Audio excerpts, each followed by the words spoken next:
Good job, Grinding Gear Games. Path of Exile, Affliction. Oh my gosh. So this is my first ever league start from the very beginning of a league, and I am so excited about what they have brought and what they're bringing. Chat, if you haven't seen it yet, be ready to watch it and just dive into everything new from Path of Exile 2 to Affliction in this video. I love you guys. Hit the like, subscribe, notification bell. We will be going live every Friday, Saturday, and Sunday and bringing you guys daily content of Path of Exile as soon as Affliction drops. Let's go! Well, let's just go ahead and get straight on into it. Here's the trailer for Path of Exile Affliction. Ooh, okay. Show me. Something moves in the mists. Something sinister. Thorn. Rot. Plague. And claw.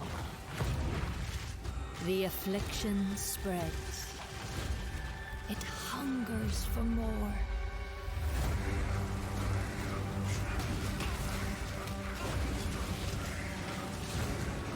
Tread lightly in the wildwood, which shifts and fights.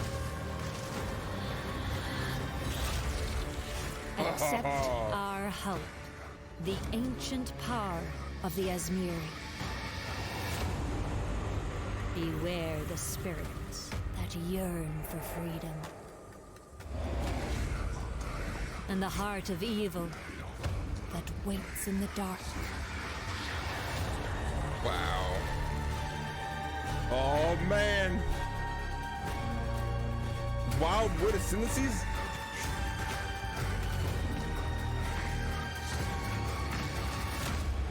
Ready yourself. Ultimatum. I will be waiting.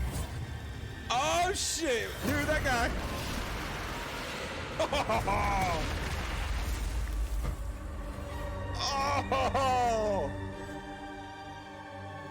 Oh, that gave me goosebumps. That gave me goosebumps. I don't know why I turned my stuff up in my headphones, man. That just got me.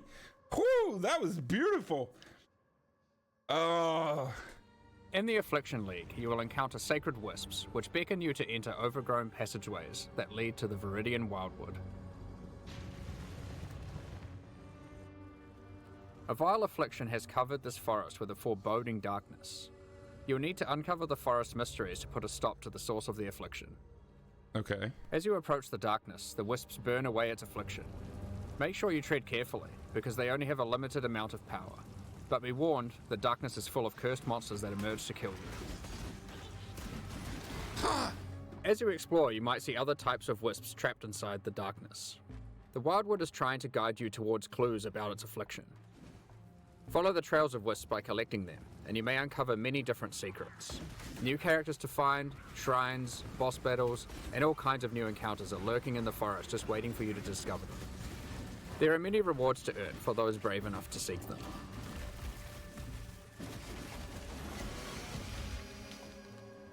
When the sacred wisps run out of energy, they will return you back to where you came from. Any other types of wisps you have collected will return with you to Rayclast. These wisps, having been saved from the affliction, disperse into the environment and inhabit randomly chosen monsters in the area, increasing their power and also their rewards. The different types of wisps have different effects on monsters, and sometimes more than one type will inhabit a single monster, making the fight even harder and even more rewarding.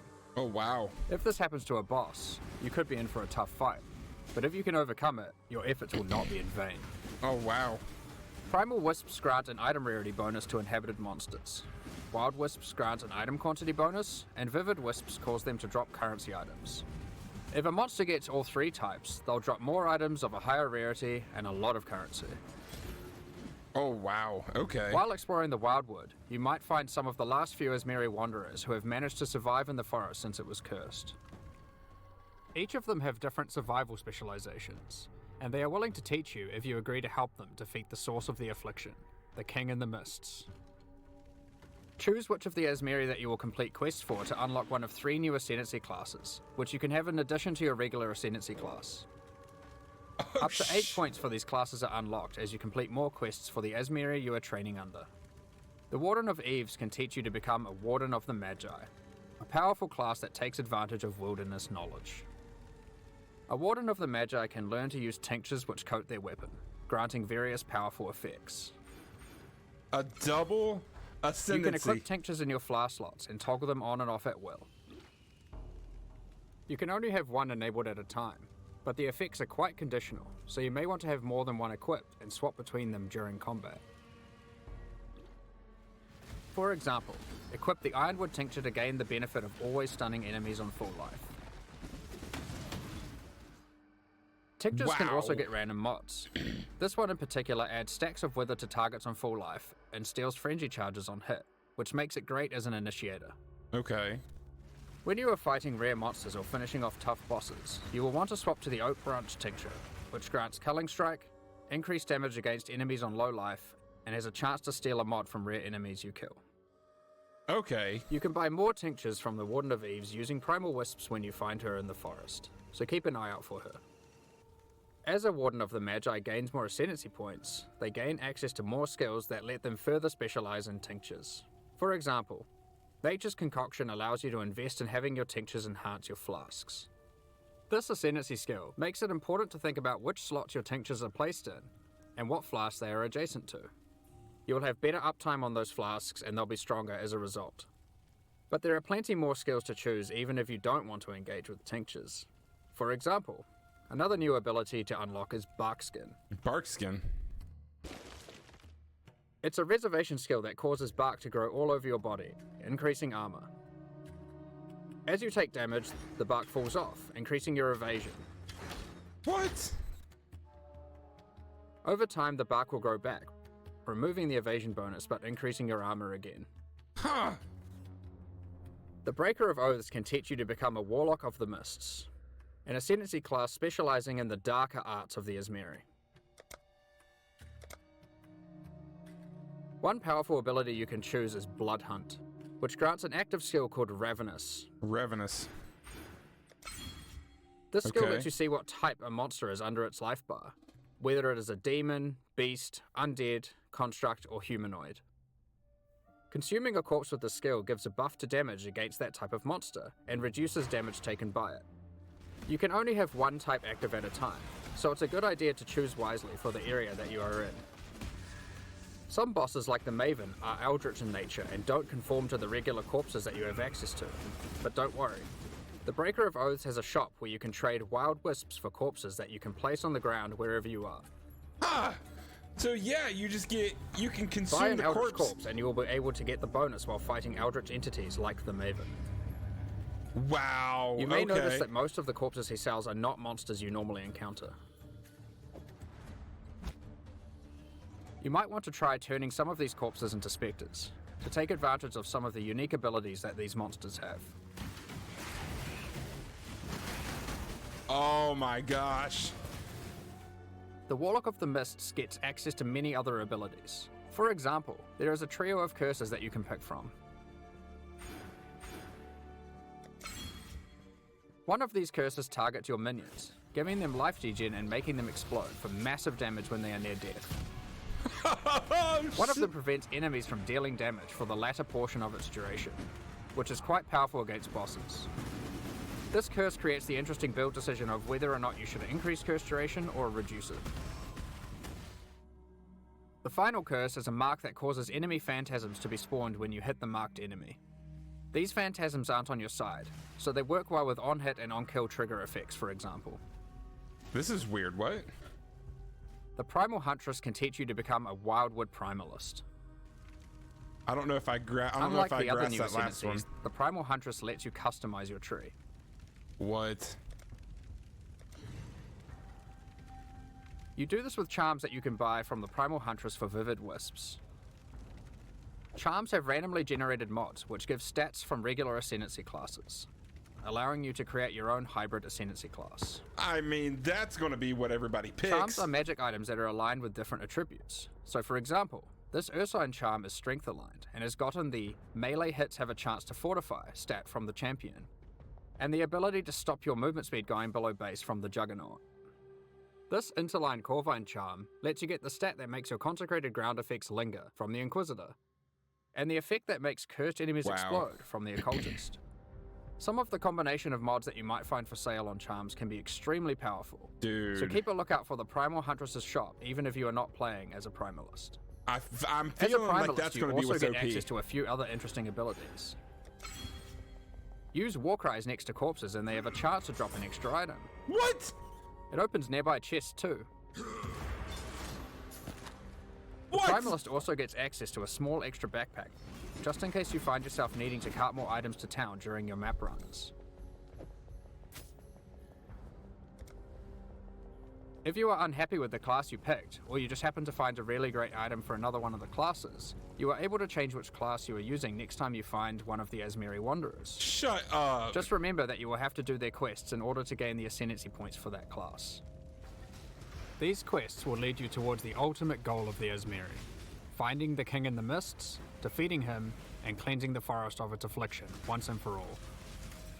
There are new uniques to find, rewards to claim, and new Ascendancy classes to master in the Affliction League. Wow. Now that we've covered what's in the League, let's talk Wow. about some of the changes you can expect to the core game in 3.23.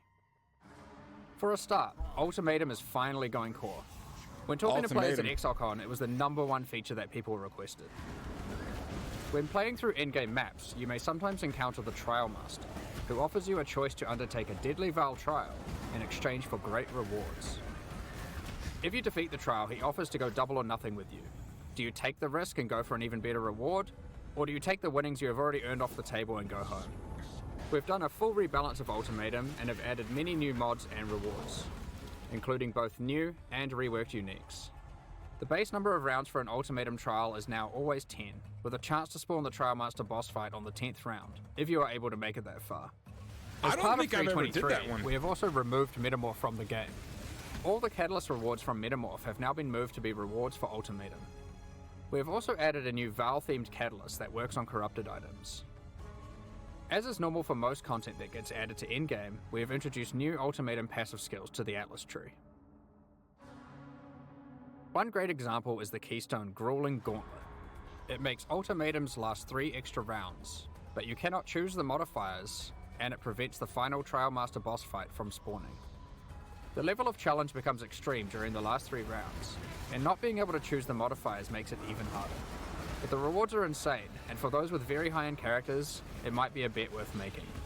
There are lots of other Atlas passive skills you can pick from for Ultimatum, so choose That wisely. looks really cool, though. Now, it's time to talk about one of the largest metagame changes we've ever made. Uh-oh. There were 3 systems in Path of Exile that were all trying to subtly modify the behavior of skills.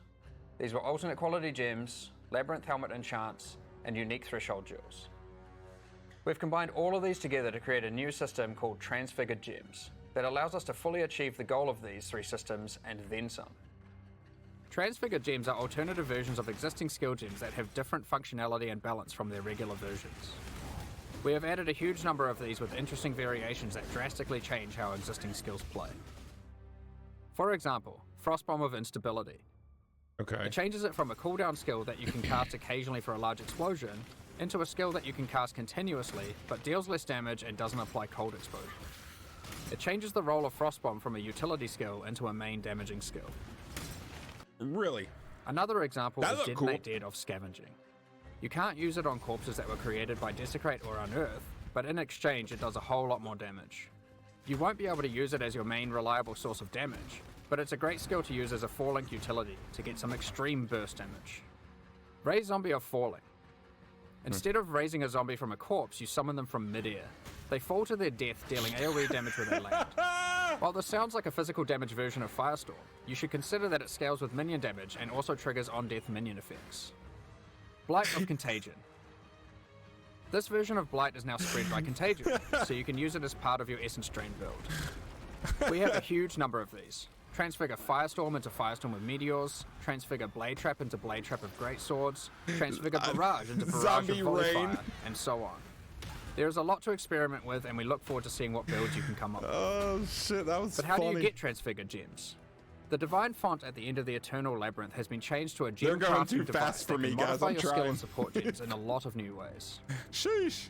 One of the options you can now choose is to turn a skill gem into one of 3 Transfigured Gems. Okay. But that isn't all the Divine Font can do. It has a lot of other gem crafting options you can use.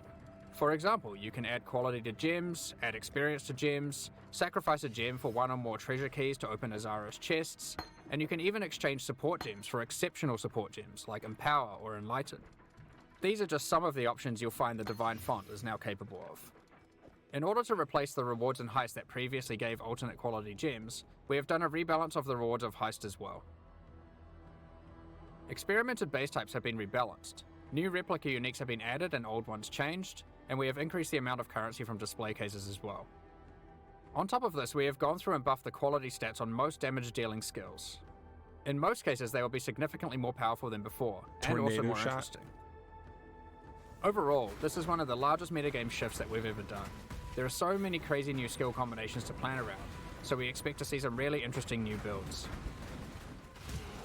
Next up, I'd like to hand back over to Chris to talk about the new supporter packs. They're gonna buff Tornado Shot? At this point, we'd usually talk about the League supporter packs. We're doing things a bit differently this year. Rather than releasing League supporter packs today and then our annual core packs 2 weeks later, we've combined it all together into a strong set of core supporter packs that will be released alongside Path of Exile Affliction next week.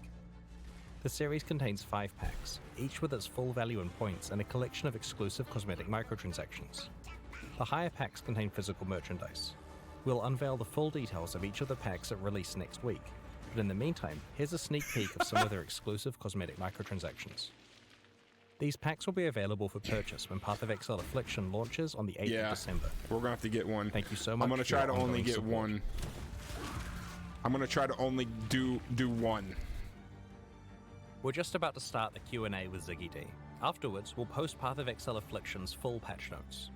With the release at the end of next week, our community team will be posting crucial information you'll need for Affliction's release. Keep an eye on the news. On release weekend, we expect to launch the new mystery box and this season's Kyrix Vault Pass. Wow. Thanks for joining us today and checking out our latest developments. We're looking forward to exploring the Viridian Wildwood with you next week. We'll begin the Q&A shortly, so please get your questions ready. Wow.